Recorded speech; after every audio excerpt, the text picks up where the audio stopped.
Shalom Ibu Bapak sahabat Raha Hidup yang saya cintai dalam nama Tuhan Yesus. Kita bersyukur karena kita sehat. Hari ini kita dapat kesempatan dari Tuhan untuk boleh belajar satu tema penting. Tema saya ialah apa yang harus dilakukan ketika pasangan ada masalah. Apakah yang harus dilakukan ketika pasangan ada masalah. Saya baca satu ayat dari Galatia pasal 6 ayat 2. Ini firman Tuhan ditulis Paulus kepada jemaat Tuhan di Galatia. Firman Tuhan, bertolong-tolonglah menanggung bebanmu. Demikianlah kamu memenuhi hukum Kristus. Nah, ada dua pengertian di ayat ini, yaitu Paulus mengingatkan kita untuk punya sikap untuk menolong, menanggung beban. Yang kedua, kita hidup seperti yang Kristus inginkan. Hukum Kristus, yaitu saling menolong.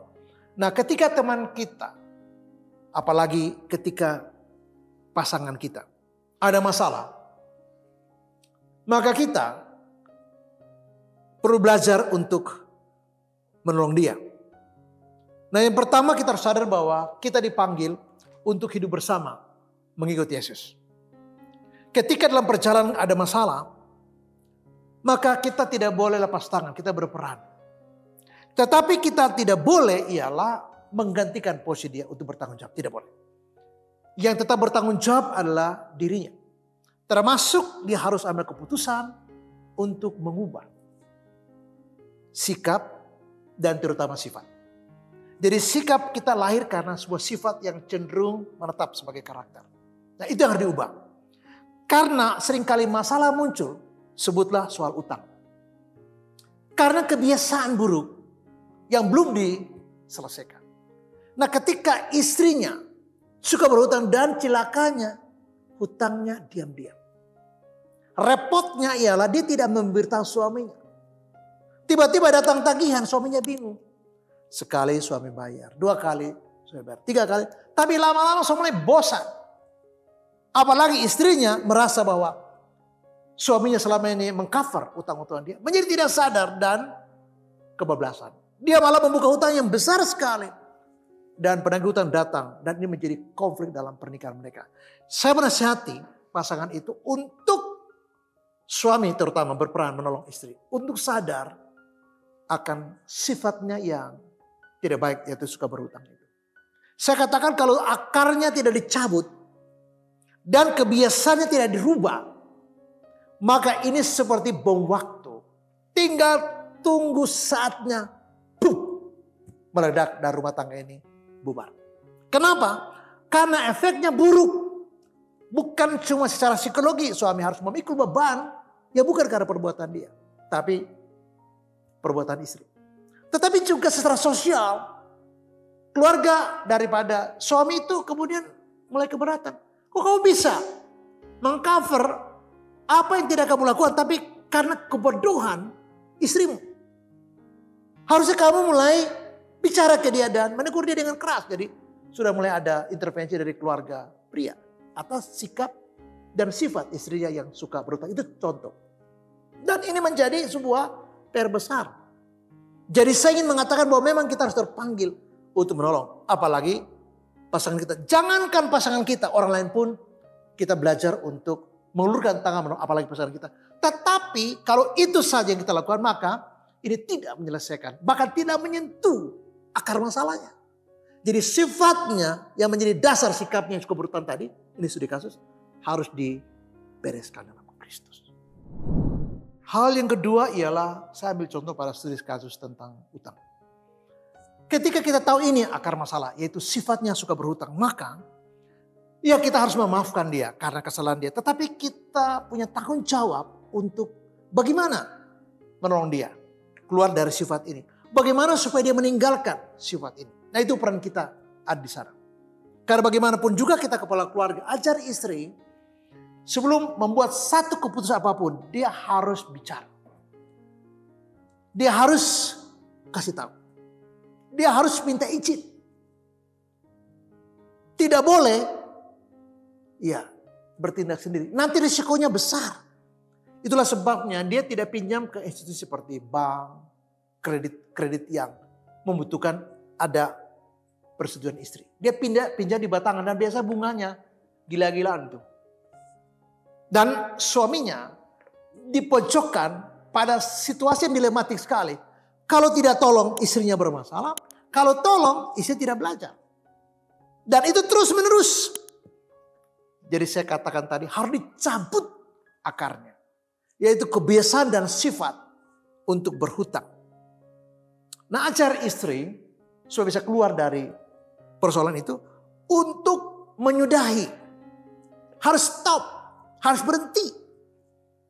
Kalau terus menerus dilakukan, satu titik masalah sudah begitu kompleks, terlalu rumit, terlalu jelimet, kita bahkan bisa tidak sanggup. Ibaratnya kalau api itu masih kecil, cepat dipadamkan. Kalau tidak, ini seluruhnya bisa terbakar. Dan risikonya, implikasinya menjadi sulit untuk kita bisa hitung. Karena bukan soal materi saja. Tapi tadi dampak psikologi, dampak secara sosial. Dan mungkin mempengaruhi pekerjaan kita, profesi kita dan karir kita. Nah, suami sebagai kepala keluarga mau tidak mau harus berperan untuk menolong dia untuk sadar. Meninggalkan sifat itu karena kalau tidak dihentikan, ini memicu untuk masalah-masalah lain yang kompleks terjadi dalam pernikahan. Nah, kita sebagai suami melihat kasus itu. Saya merujuk pada kasus tadi sebagai contoh kasus. Supaya bisa dicerahkan. Istrinya dicerahkan. Nah, satu solusi yang terbaik adalah dia harus sungguh-sungguh bertobat. Itu kata yang paling saya pakai. Paling sering saya pakai dalam membimbing orang. Sebab saya percaya sampai detik ini. Orang yang berbuat seperti ini. Atau apapun.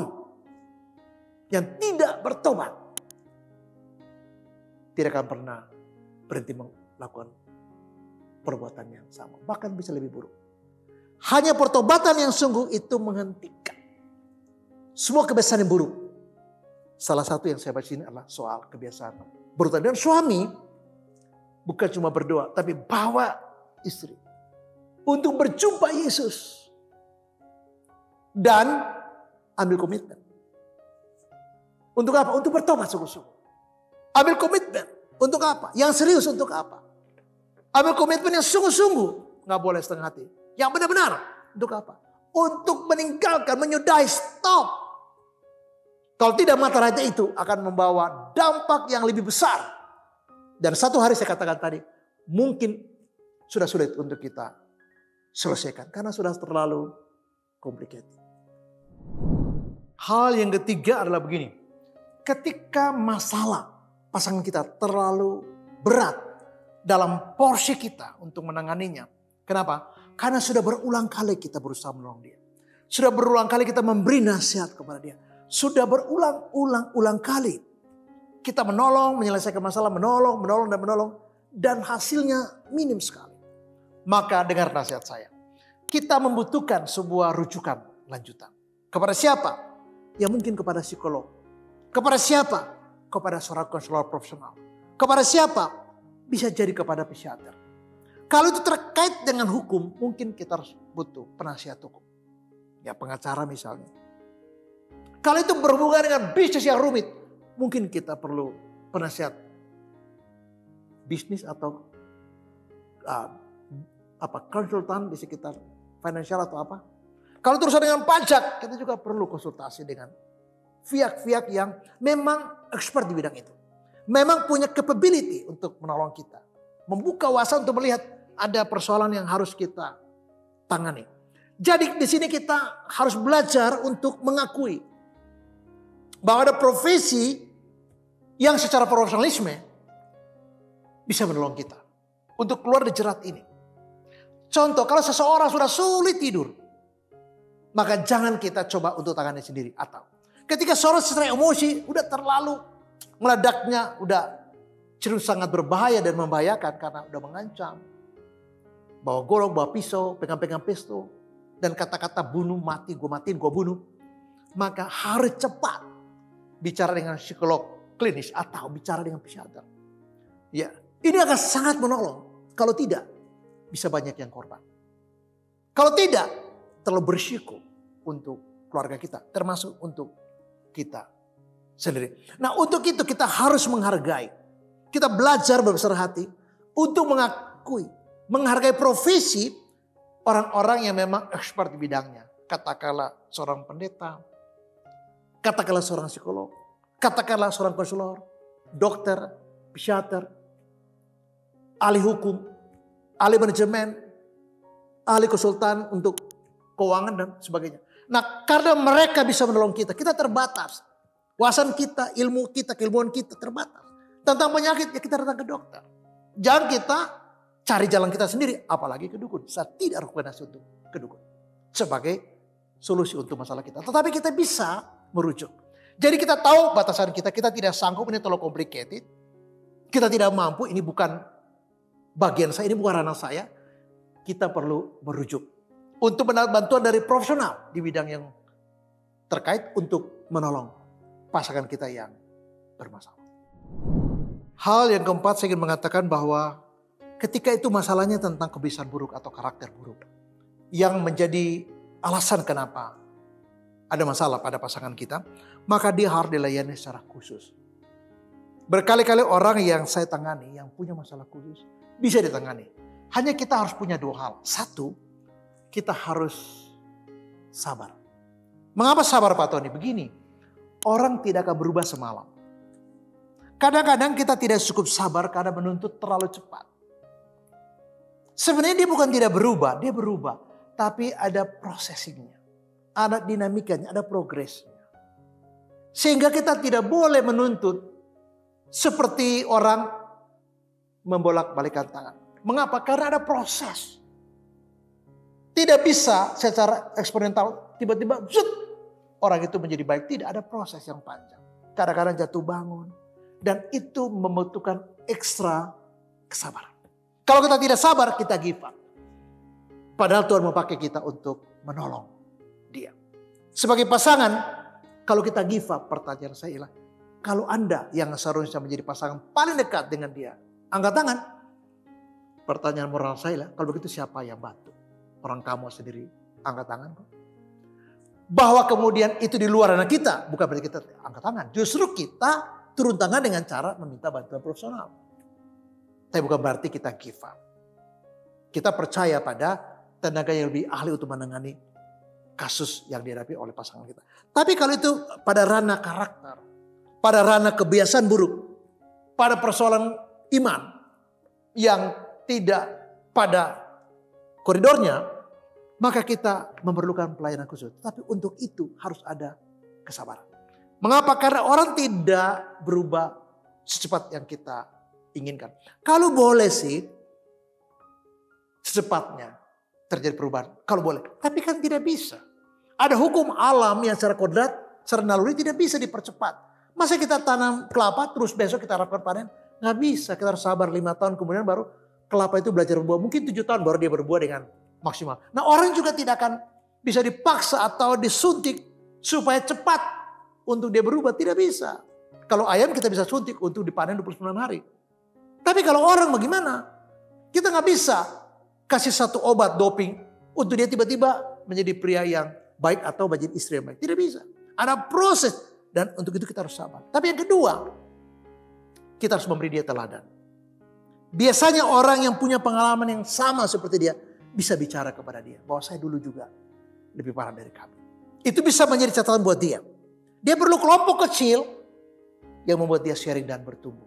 Dan belajar bersama atas pengalaman hidup. Yang kurang lebih sama dialami oleh teman-teman yang lain. Dan mereka telah mendapat jawaban dan kemenangan dalam Kristus. Untuk menutup renungan saya mengatakan begini. Semua orang punya masalah. Besar kecil relatif. Semua orang punya masalah. Termasuk saya atau pasangan kita. Kalau pasangan kita ada masalah, mari kita bantu dia untuk menyadari akar masalahnya. Mari kita bantu dia untuk kalau harus ambil sikap, komitmen untuk stop, lakukan itu. Supaya tidak berkelanjutan. Supaya tidak makin parah dan rumit. Kita berdoa untuk supaya kita menolong. Allah menolong dia lewat kita. Tuhan memakai kita untuk menolong dia. Kita alur tangan Tuhan untuk menolong pasangan kita. Tapi ada di luar kemampuan kita. Kita bantu rujuk kepada tenaga profesional. Dan untuk itu kita harus memberi apresiasi pada profesional seseorang.